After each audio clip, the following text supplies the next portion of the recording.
আমাদের মেধাকে আল্লাহ তাআলা যেন শক্তিশালী করে দেন, বিবেক ভিতর জাগ্রত করে দেন, আমরা যেন মনোযোগী শ্রোতা হতে পারি, আমরা যেন তাদের অন্তর্ভুক্ত হতে পারি যাদের ব্যাপারে আল্লাহ বলেছেন সামিআনা ওয়া আতা'না, শুনলাম এবং মানলাম।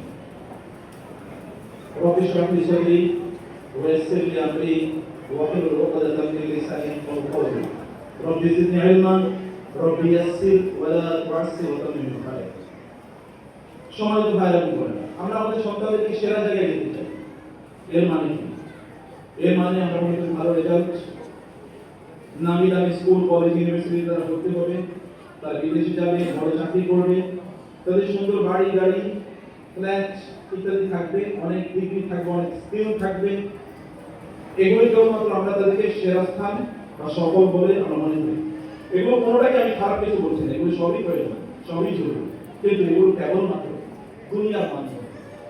একবার চিন্তা করে দেখুন তো, আপনি আখেরাতে সফলতা এবং দুনিয়ার সফলতা, আপনার সন্তান এই পৃথিবীতে খুবই পাওয়ারফুল, খুবই শক্তিশালী, খুবই সুন্দর, খুবই আকর্ষণীয়, অনেক স্কিল আছে, সুন্দর করে সে কথা বলতে জানে, অনেক সম্পদ অর্জন করবে, উপার্জন করবে, ডিগ্রি এত পরিমাণ নিয়েছে, এত সার্টিফিকেট তার আছে যেগুলো বইয়ে বেড়ানোর মতো অবস্থা তার নাই, এত পরিমাণ বই নিয়ে স্কুলে যায়।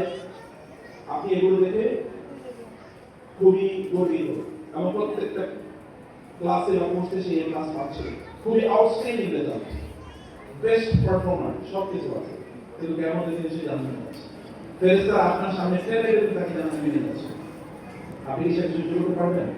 সফলতা কাকে বলে?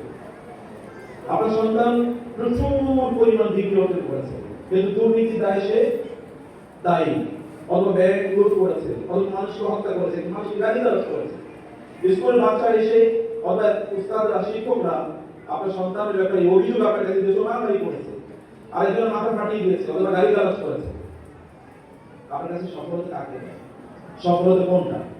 কোরআন আল্লাহ সুবহানাহু ওয়া তাআলা আমাদেরকে শিখিয়েছেন, আমরা যেন বলি রব্বানা হাব লানা মিন আজওয়াজিনা ওয়া যুররিয়াতিনা কুররাতা আইয়ুন ওয়াজআলনা লিল মুত্তাকিনা ইমামা। No movement. এই তুমি এই যে নোটকে কিন্তু নিষেধ করেছে, কোন নড়াচড়া করবে না। এই আবার কান পেতে শোনা নিষিদ্ধ, কিন্তু আরেকদিকে কান দেওয়া যাবে না, এইদিকে কান দিতে হবে, এই যে তুমি বড় জিনিস।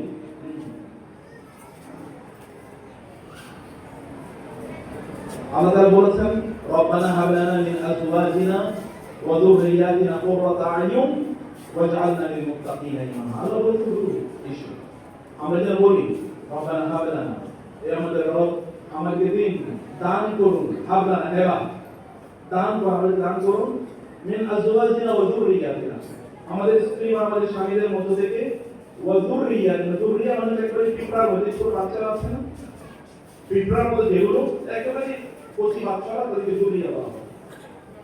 কুররাতা আইয়ুন, তাদেরকে দেখলে যেন এমন হয় যে